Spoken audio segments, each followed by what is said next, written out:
प्राचीन ग्रंथों में उल्लेख है। होली भारत में 2000 साल से भी ज्यादा समय से मनाया जाता है, जो कि भगवान का भक्त था। होलिका को वरदान था कि वो आग में नहीं जलेगी। होलिका जो है वो जल गई और भगवान की कृपा से प्रहलाद जो है बच गया। हैप्पी होली। आप सभी को हमारे YouTube चैनल के माध्यम से हैप्पी होली होली की शुभकामनाएं। आज भारत में बड़े धूमधाम से होली मनाया जाता है, लेकिन आज मैं होली पर एक स्पेशल क्लास, मोटिवेशनल क्लास लेकर के आया हूं।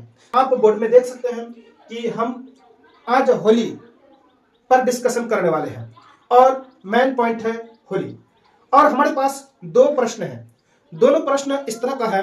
पहला प्रश्न है, होली कब से मनाते हैं? जी हाँ, होली कब से मनाते हैं, ये बहुत ही आश्चर्यजनक और दिलचस्पी बात है। प्रश्न संख्या 1 का जवाब है कि प्राचीन ग्रंथों में उल्लेख है। प्राचीन ग्रंथों में उल्लेख है होली को लेकर, जो विष्णु पुराण और भागवत पुराण दोनों के हवाले से मैंने आपको समझाने की कोशिश कर रहा हूं। और इतिहास के अनुसार होली भारत में 2000 साल से भी ज्यादा समय से मनाया जाता है। बहुत ही गर्व की बात है सभी भारतीयों के लिए।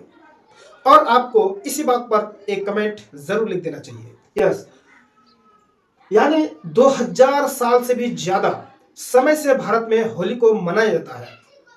यानी पहला प्रश्न का सवाल आपको मिल गया होगा। अगर आपको कोई अलग जवाब है तो कमेंट में जरूर बताइएगा। अब आते हैं दूसरा सवाल को लेकर के, जो बहुत ही इंटरेस्टिंग सवाल है। दूसरा सवाल है, होली क्यों मनाते हैं? यस, आप सब जानते हैं कि हम लोग होली मनाते हैं, लेकिन होली क्यों मनाते हैं ये सबको मालूम शायद कि नहीं हो सकता है। तो आज हम डिस्कशन करने वाले हैं दूसरा प्रश्न पर।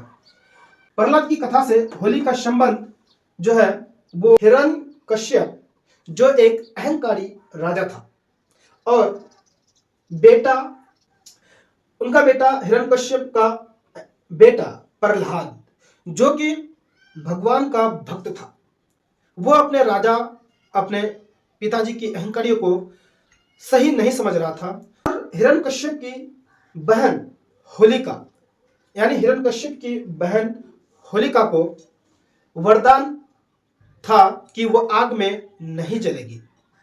जी, उनको आग में नहीं जलेगी, कभी वो आग में जलती भी नहीं थी। लेकिन वरदान ये था कि सिर्फ वो जब अकेली आग में बैठेगी तभी वो जलेगा, नहीं जल सकता है। बाकी अगर किसी के साथ बैठे तो वो जल सकती थी।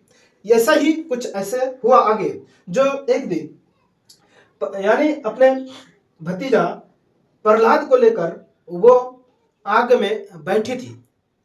और ये क्या हुआ कि आग में होलिका जो है वो जल गई और भगवान की कृपा से प्रहलाद जो है बच गया। जी हाँ, तो उसी दिन से होलिका जिस दिन जली थी, उसी दिन से होलिका की दहन मनाया जाता है। होलिका दहन करते हैं भारतीय पुराण के अनुसार। और बाद में पिता के अंत के बाद प्रहलाद वहां के राजा बने और वह बहुत ही खुशहाल शासक और अपने शासन को चलाया भी। तो इसीलिए भारत में होली का त्यौहार धूमधाम से मनाया जाता है। और दूसरे दिन, जिस दिन होलिका की दहन हुई, दूसरे दिन रंगों से खेलते हैं। इसलिए बुराई का अंत करके सच्चाई की जो जीत हुई, इसी खुशी में पूरे भारत में होली को लेकर, होली के दिन रंगों से लेकर खेलते हैं और मनाते हैं। और कहीं जिक्र होली को लेकर राजा कृष्ण, भगवान कृष्ण और राधा से संबंध भी जुड़ी हुई बातें कही गई है, मैं जिसका जो है खंडन नहीं करता हूं। अगर आप लोग कमेंट करेंगे तो मैं इसका भी खंडन जरूर करूंगा।